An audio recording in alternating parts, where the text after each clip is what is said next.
Merci beaucoup, Monsieur le Président. Je vous salue. Monsieur le ministre, Serigne Gueye Diop, Madame la Secrétaire d'État, les collaborateurs du ministre, Monsieur le Secrétaire d'État, Monsieur le SG Bayra Sine.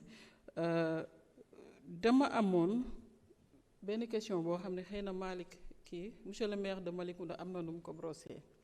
La zone économique spéciale de Sandiara qui regroupait les 3 communes Sandiara Nguéniène ak fi nga xamante ne moom mooy nu mu tudd sax Malicounda mu nekkoon un modèle économique boo xam ne monsieur le ministre jot nañ ci waxtaan benn jour ba on devait reproduire le même modèle entre Diareh Ngayokhem et Fissel. Je ne sais pas si vous vous souvenez tey boo ñëwee nekk ministre di gérer secteur bi modèle boobu bëgg a réer ci biir département Mbour ak Sénégal damay laajte ndax dafa am soubassement politique wala dafa nekk loo xamante ne rek peut-être yow da nga cee jógagul man c'est une question parce que c'est vraiment un modèle qui avait réussi te ñun soxla nañ ko suñu gox yi bëggoon cee am expérience bu ñu jëlee ci yéen. beneen affaire bi monsieur le ministre barki démb gis nañu marchand ambulant yi def nañ marche ci dëkk bi donc marche boo xamante ne suñu nee marchand ambulant secteur informel la. Secteur informel représente lu ñuy wax 90% à peu près du tissu économique du pays nga xam ko lool ma bëgg a xam bi nga gisee marche boobu sa xel lan la daj ak sa ministère lan la ñu war a taxawee pour accompagner ñi nga xam ne ñoom ñooy marchands ambulants yooyu. beneen affaire bi monsieur le ministre li may wax je suis très à l'aise ndax vous êtes à côté de madame Fatou Faye qui a été la directrice générale de l'ADPME président Macky Sall. Banque mondiale ak Banque africaine de développement accompagner li nga xam moom mooy état Sénégal pour la relance de l'économie post-Covid. donc ma bëgg a xam ci diggante bi parce que am na liggéey bu ci ADP mu doon def la représentation des femmes ci financement ak accompagnement yi nan la ci toll ndax léegi programme bi jeex.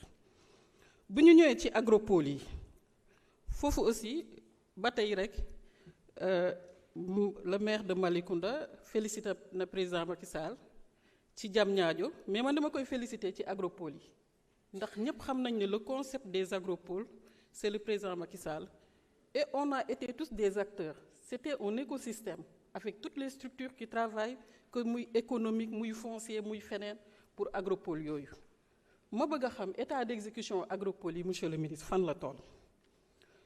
campagne agricole xëy na ñu ngi toll ci bees waaye ñun lu ñu gisagum suñu xel dalagul parce que gis nañu rek ministre bi tëb na tëb déclaré na ne kilo gerte gi 305 francs alors que dans la procédure ni état doon defee balaa ngaa déclarer prix gerte il faut mu am une réunion interministérielle premier ministre jiite ko acteurs yi wax képp kuy liggéey ci secteur bi nga wax li ci sa xalaat état bi soog a fixer prix bi yóbbu ko conseil des ministres ñu valider ko man de à mon avis man gisaguma procédure boobu te ba fii ñuy wax ak yow gëm naa ne ko baax na ñu xoolaat li ci gerte gi li ci Samba danga wax amul lu ma ciy tegaat li nga xamante ni foofu laay jeexalee muy la question de la formalisation des PME ak ñi nekk ci secteur informel nañ leen di jëlee ci secteur informel yóbbu leen ci secteur formel pour ñu mun a évaluer suñu économie avec précision. Cheikh Diba bu fi nekkoon confirmé ko tout le temps on dit que on est sous-noté agence de notation yi ce qui se passe au Sénégal loolu moo am partout en Afrique l'économie africaine est très sous-notée parce que xam nga lu tax secteur informel bi agence de notation yi bu ñu ñëwee ci dëkk yi du ñu xool li xew ci informel bi du ñu xool ki nekk parc Lambaye lan la am nan la toll ñoom lu ñuy xool mooy activité biy jaar ci banque yi moo tax la question de la formalisation de notre économie est réelle pour que agence de notation bu ñu ñëwee buñ ñu fekkee bu ñu intégré ñiy liggéey ci secteur informel dinañ xam ni que ñii war na mën a romb 3 ndax li nekk ci ay alal ak activités yoo xam ne sénégalais ñu ngi koy def te kenn tracé wu ko kenn xamu ko état tracé wu ko dafa bari lan moo ci war a gën a nekk seen taxawaay monsieur le ministre donc loolu laa bëggoon wax maa ngi lay remercier jërëjëf. Merci honorable. Honorable Béatrice Faye. Vous avez la parole. Honorable Abdou Mbow se prépare.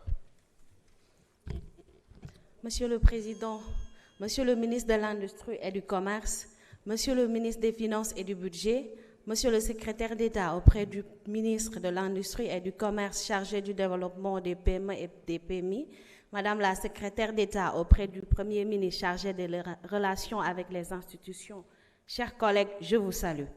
Monsieur le ministre de l'Industrie et du Commerce, mon intervention va porter sur 4 points. D'abord, permettez-moi, en prenant la parole aujourd'hui, de revenir sur une réalité incontournable. Le département de Mbour est l'un des territoires les plus stratégiques du Sénégal, un carrefour commercial, touristique, agricole, halieutique et artisanal dont les potentialités restent encore sous-exploitées. Monsieur le ministre, mon département Mbour pourrait devenir l'un des poumons économiques majeurs du pays si une politique commerciale et industrielle cohérente, territorialisée, ambitieuse y est pleinement déployée. Mbour dispose d'un des plus importants quais de pêche du pays. Des milliers d'acteurs opèrent dans la pêche artisanale et la transformation, ainsi que dans la commercialisation. Notre potentiel pour la chaîne de valeur halieutique est énorme. Pourtant, la transformation locale reste faible, les infrastructures de conservation limitées et la valeur ajoutée s'enfuient encore vers d'autres régions. Monsieur le ministre, quelles mesures entendez-vous mettre en œuvre pour industrialiser la filière halieutique dans le département de Mbour, développer des unités de transformation, renforcer la chaîne du froid et créer des emplois durables?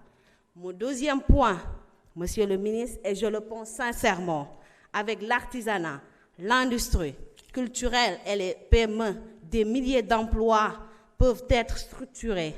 En effet, le département de Mbour est un pôle artisanal majeur en cuir, bois, peinture, couture, bijouterie, tourisme culturel et artisanal. C'est pourquoi je vous interpelle, Monsieur le ministre, où en sont les programmes de financement dédiés à cette localité? Quel mécanisme d'accompagnement des PME et PMI locales prévoyez-vous? Quelle politique industrielle envisagez-vous pour structurer ces filières à haute intensité de main-d'œuvre? Et je le rappelle, ces secteurs n'attendent qu'un cadre institutionnel pour exploser.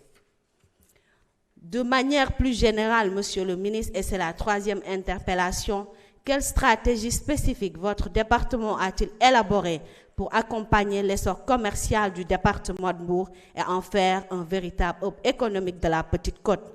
Les acteurs locaux attendent une vision claire, adaptée à leur réalité. Et je voudrais maintenant aborder le dernier axe de mon intervention.